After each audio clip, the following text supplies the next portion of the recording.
ભાવનગરમાં 1 માસ પહેલાં શહેરના વિઠ્ઠલવાડી વિસ્તારમાં 2 સગા ભાઈઓ પર ફાયરિંગની ઘટના બની હતી, જેમાં મોટાભાઈ કુલદીપસિંહ ઝાલાનું ગોળી વાગી જતાં ઘટના સ્થળ પર જ મોત નીપજ્યું હતું, જ્યારે નાના ભાઈ ઋતુરાજસિંહને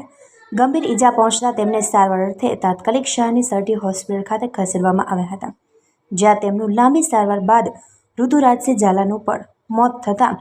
માતાએ તેમના બંને પુત્રોને ગુમાવ્યા હતા, જ્યારે મરણ જનારના પુત્રોના પિતાનું અગાઉ બીમારી સબબ મૃત્યુ નીપજ્યું હતું। આ માતાએ પતિ ગુમાવ્યા બાદ બંને પુત્રોને પણ ગુમાવ્યા હતા। આ સમગ્ર ઘટનાને લઈને આજે ક્ષત્રિય સમાજના આગેવાનો હોસ્પિટલ ખાતે પહોંચ્યા હતા, તેમજ નીલમબાગ પોલીસ સ્ટેશન ખાતે પહોંચી આ સમગ્ર ઘટનામાં યોગ્ય કાર્યવાહી કરી આ હત્યાકાંડમાં કોઈને છોડવામાં ન આવે તેવી રજૂઆત કરવામાં આવી હતી।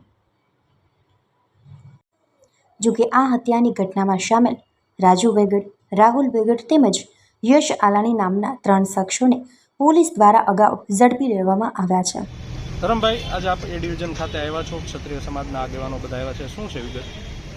આજરોજ ઋતુરાજસિંહ ઝાલા જે વિઠ્ઠલવાડીમાં પહેલાં એક મર્ડર થઈ ગયું, કુલદીપસિંહ ઝાલા એમની સાથે હતા ને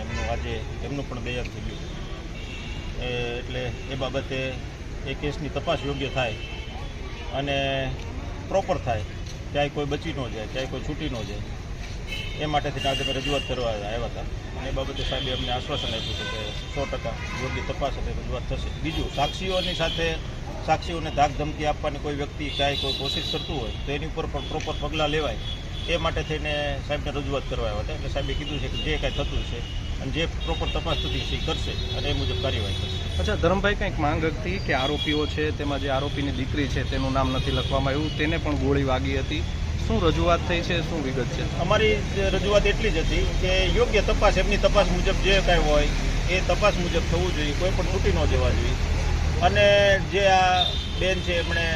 અને જે કોઈ બીજી વસ્તુ છે, અત્યારે સાક્ષીઓને ત્યાં ધાક ધમકાવવાના 2-4 પ્રશ્નો થયા છે,